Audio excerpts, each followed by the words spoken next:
All right, I do that because I'm about to croak anyway. There should be some record of what transpired terminally. Because I just came out of a surgery. I didn't perform when they performed on me on last Wednesday. It was an inguinal hernia, meaning it was around the right side of my.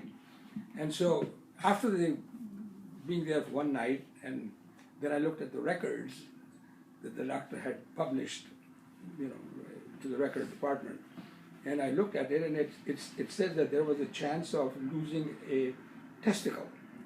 Wow. And they didn't inform me about that.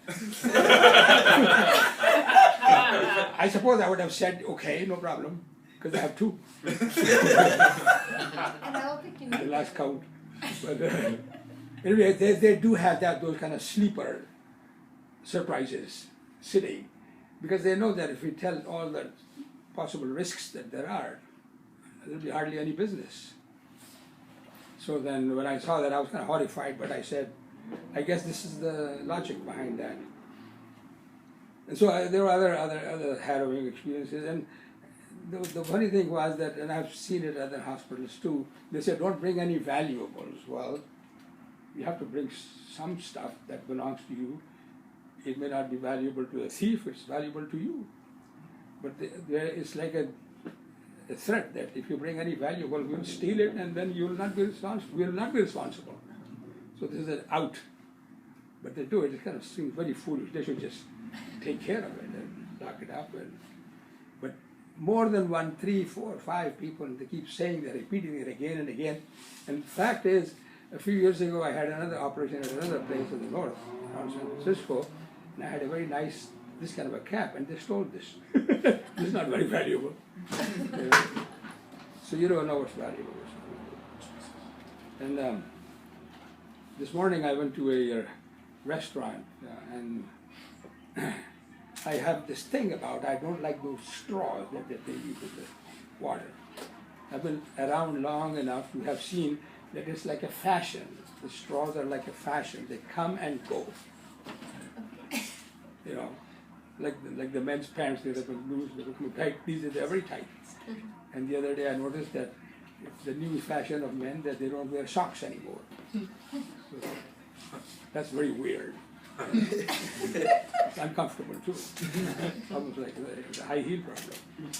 But anyway, so this straw, this is the fashion too. Because I've seen it. There were times when there were no straw at all, and then there were times when there were straws, and then there were times when there were. It's like the bell-bottom pants, and I've seen them all come and go. Or torn shirts and torn clothes. And I've seen them all. The hippie times I used to go to USC in the 60s. So I have this, so I don't want this straw. So when the straw, they bring it to me, I say to them in the beginning, my mouth is not shaped like, Donald Trump. You need a straw. I can drink out of a glass. And so I make a joke about it, but if you tell them don't bring one, they will still bring one. Not everybody wants one. For what reason, I don't know. And so the other day they just kept bringing them because there were many waiters, one after the other. Every minute I would look, there would be one sitting there. And, hey, come on, take it back. It's like, with me it's also like a fetish. Take it away. So I went to this restaurant this morning, and I ordered my food at the cash where you can order. And then I told the guy, he says, what do you want to drink? I said, tap water, plus don't break the straw, okay? Very, admonishing way. So when I'm sitting at my table, he's bringing the cold water and the straw. I said, I told you I don't need the straw. You see? And so he said, I don't bring this. He said, you don't need it? I said, why would I tell you not bring it if I need it? So the owner was also watching this thing. Then finally I said, come take a look. I told him and he's still bringing it. He said, you don't need it? I said, oh God. So anyway, I said, I'm not going to eat here my breakfast for an hour, and these two bozos watching me have an upset stomach. So I said, I think I'm leaving. So the guy says, he points to the door like that, like great. pump and circumstances and cancel the order, like that. And I felt kind of stupid, but I went to some other place. But so I have this thing about straw, and they have a thing that's about straw too. And so this is how horrible it is. It's just a fashion, cycle after cycle. And we see so many things, like these days the tattoo is a big thing, of course, and it's becoming, I don't know what's going to happen next, maybe I haven't seen the whole face done red yet. Anyway, so I forgot what I was going to, password, okay. Okay. I find that the relationship with money is the most toxic relationship that we all have. It's the money that really spoils our life.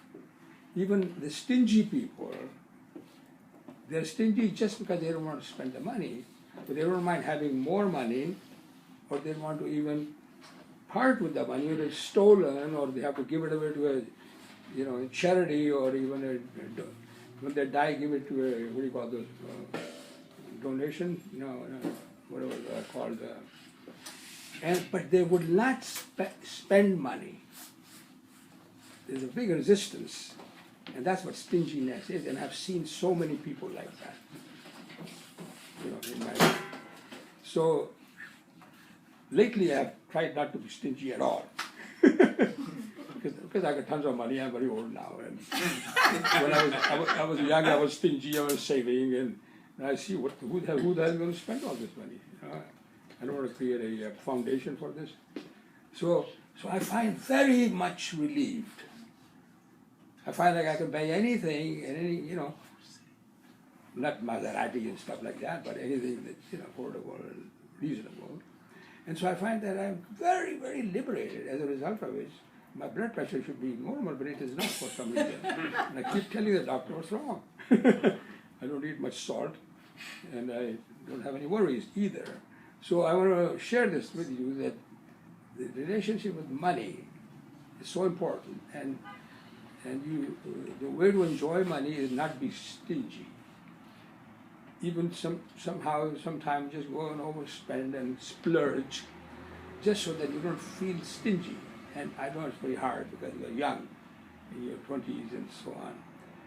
And I'm in my 80s. So I feel no compunction about spending this shit, as fast as I can. And this is why you see a lot of people eating in restaurants, old people. All they're doing is getting rid of their money. But they're also, putting all these calories and ruining their life. So, that's where's my other joke? Come on. Okay. Yeah, brain and belief. This is very interesting relationship. It's like a car and driver. You see, the car doesn't drive itself. It's the driver, and yet it's like the car is being driven in a certain way. And all the accidents that occur cannot be blamed on the car, nor on the DMV rules, because they'll protect you. And it's the same way the brain is. Our brain is driven by our culture. And, the Chinese have their own culture, so they drive it Chinese way. Right? Is that done?